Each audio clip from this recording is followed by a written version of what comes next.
నమస్తే, this is Murthy from Tanuku.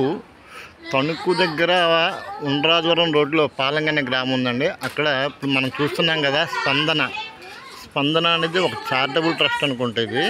అంటే మానసిక వికలాంగులకి ఒక ఆశ్రయం ఇచ్చే సంస్థ అనమాట.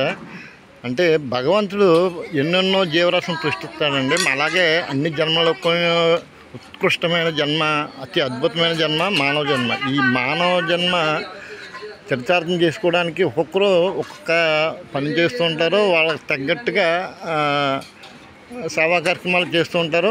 ఆ పాప పుణ్యాలన్నీ భగవంతుడి గరిక.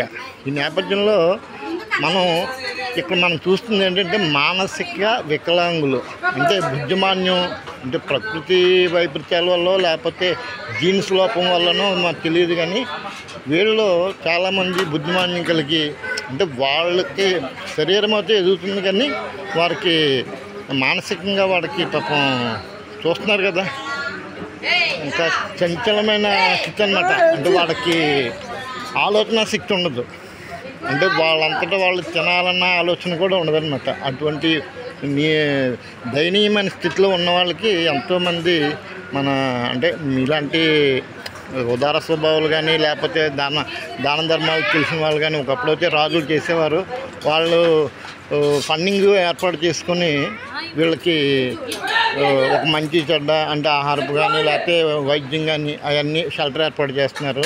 అది కరెక్టే కదండి. భగవంతుని వల్ల మనకు అన్ని అవయవాలు సక్రమంగా ఉన్నాయి. ఆ నేపథ్యంలో ఉన్నంతలో మనం పూర్వజన్మ సుకృతం వల్ల లేకపోతే దీనివల్ల భగవద్గృప వల్లను మనం అయితే చాలా మంచి జీవితాన్ని గడుపుతున్నాం.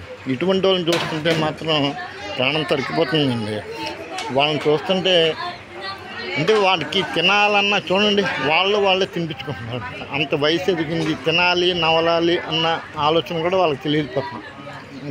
చూస్తుంటే చాలా బాధగా ఉంది. కానీ ఇక్కడ మనం చెప్పొచ్చేది ఏంటంటే వీటి కోసం, ఇటువంటి వాళ్ళ కోసం ప్రభుత్వాలు హాస్టల్స్ అని అటువంటివి ఏర్పాటు చేస్తాయి. అయినప్పటికీ కొంతమంది ఉదార స్వభావాలు ఏం చేస్తారంటే వాళ్ళ పుట్టినరోజుకో లేకపోతే పెళ్లి రోజుకనో లేకపోతే ఎన్ఎస్ఆర్మని జన కార్యక్రమాలకి అటువంటి వాటి కోసం అంటే కనీసం పూర్తిగా ప్రతిరోజు వీళ్ళని పోషించే శక్తి అందరికీ ఉండకపోవచ్చు. కనీసం అటువంటి ఈవెంట్లు వచ్చినప్పుడు ఉడతా భక్తిగా మీ వంతు సహాయాన్ని ఆ ఒక్కరోజైనా సరే ఇటువంటి వాళ్ళకి ఏర్పాటు చేస్తే మంచిదని నా ఉద్దేశం. ఫర్ సపోజ్ మీ అబ్బాయి బర్త్డే అయింది, మీ అమ్మాయి పెళ్లి రోజు అయింది, లేకపోతే ఇంకో మీ పెళ్లి రోజు అయింది, అలాగే మన ఇంటి దగ్గర సెలబ్రేషన్ చేసుకుంటూ ఉంటాం. దానికి తోడుగా ఉడతా భక్తిగా కాస్త ఒక 5,000 10,000 లేకపోతే ఆ పూట భోజనమైనా సరే వీళ్ళకి మనం అందించగలిగితే మన వంతు సహకారం వాళ్ళకి అందించినట్టు. అంటే 365 రోజులు వీళ్ళు పోషించలేం, అది అందరూ తెలిసిందే. అది చాలా పెద్ద సమస్య. అది ఆర్థికంగా అంత పరిపక్వత అనేది అందరికి ఉండకపోవచ్చు, ఉంటే మరీ అదృష్టం. కాబట్టి ఏదో మనకు పండగ రోజులు అనుకుని ఉంటాయి కదండి, ప్రతి వ్యక్తికి కొన్ని పండగ రోజులు ఉంటాయి కదా. ఆ పండగ రోజుల్లో మనం తిన్న దాంట్లో ఒకవేళ ఏదో కొన్ని డబ్బులైనా ఇవ్వచ్చు, లేదంటే భోజన వసతి సదుపాయాలు కానీ ఏదన్నా మీకు నచ్చింది ఏదన్నా చిన్న సహాయం చేయడానికి ప్రయత్నం చేయండి. ఆ రకంగా ఎక్కడైతే నేను ఇప్పుడు అంటే రేపు మా వదిన గారి యొక్క సాంస్కృతిక కార్యక్రమం ఉంది. ఆ నేపథ్యంలో మా మునిశెట్టి రామారావు గారు, మా పెద్దన్నయ్య గారు, ఆయన భార్య అన్నమాట మునిశెట్టి చంద్రావతి గారు కీర్తిశేషులు సంవత్సరం అవుతుంది. ఆ సందర్భంగా ఒక చిన్న వితరణ కార్యక్రమం అంటే భోజన వితరణ కార్యక్రమం కూడా చేస్తున్నారు.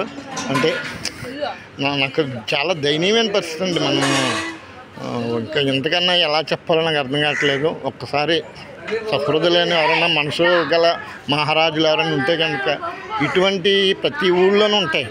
ఇక్కడనే కాదు, కంట్లోనే కాదు, మీ ఊళ్ళలో ఒక్కసారి అనాథాశ్రమాలు కానీ లేకపోతే ఇలా మానసిక వికలాంగుల సంస్థలు కానీ ఇంకా ఎన్నెన్నో ఉంటాయి.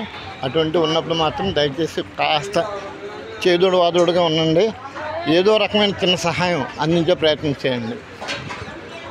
ఓకేనండి, మరొక వీడియోలో కలుద్దాం పూర్తి వివరాలతో. ఒకసారి ధన్యవాదాలు. This is Murthy from Tanuku.